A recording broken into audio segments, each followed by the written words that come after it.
जुबान का दर्द।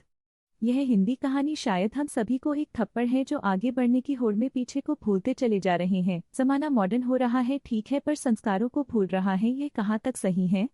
इसका मोल वही समझते हैं जिन्होंने हमारी नींव रखी है, जिन्होंने संस्कृति को बनाने जिंदा रखने के लिए कई कुर्बानी दी है। वही समझते हैं इसके हनन की तकलीफ को। हमें अंदाजा भी नहीं कि हम अपनी आदतों के चलते कितने लोगों की भावनाओं को कुचल देते हैं। आइए एक ऐसी ही कहानी आपको बताते हैं जो मेरी बातों को चरितार्थ करती है। जुबान का दर्द।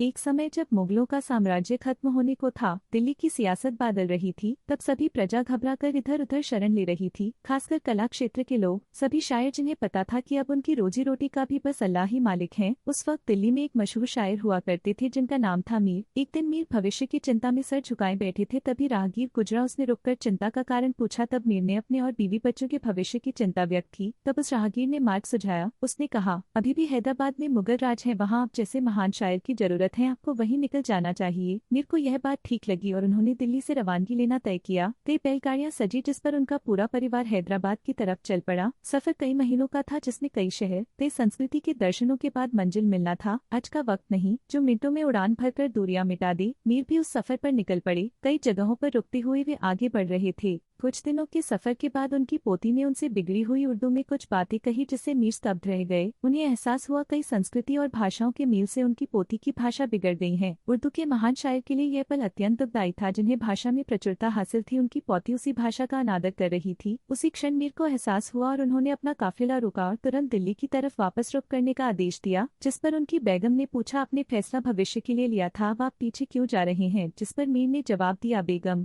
तुम्हें रोजी रोटी की पड़ी है और यहाँ जीवन की दौलत लुटे जा रही है। लाखों की जुबान बिगड़ रही है। दिल्ली में खाने को मिले ना मिले, हम भूखे रह लेंगे, कम से कम लाखों की जुबान तो सलामत रहेगी। शिक्षा। आज जमाना ऐसे बदल रहा है कि हिंदुस्तान में लोग हिंदी बोलने से शर्माते हैं। वर्टिकल बार फैशन के दौर में हिंदी की जगह इंग्लिश ने ले ली है। वर्टिकल बार हर प्रांत हर प्रदेश ने भाषा को खेल बना दिया है। वर्टिकल बार ऐसे में भाषा के ज्ञानी को जो दोहक पहुंचता है, उसका अंदाजा भी हम जैसे लोग नहीं लगा पाते। वर्टिकल बार हम पर फैशन की पट्टी ऐसे बंध गई है कि हम भाषा के महत्व को नकार बैठे हैं। वर्टिकल बार ऐतिहासिक संस्कृति को झुठला बैठे हैं।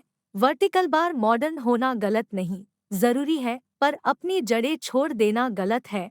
वर्टिकल बार अगर हम ऐसे ही पुराने संस्कारों को भूलते रहेंगे तो हमारी नींव कमजोर हो जाएगी और हमारा पतन हो जाएगा। वर्टिकल बार जिस प्रकार एक वृद्ध पेड़ अपनी जड़ों का साथ छोड़ देता है, वो एक दिन अपने अस्तित्व को खत्म कर देता है।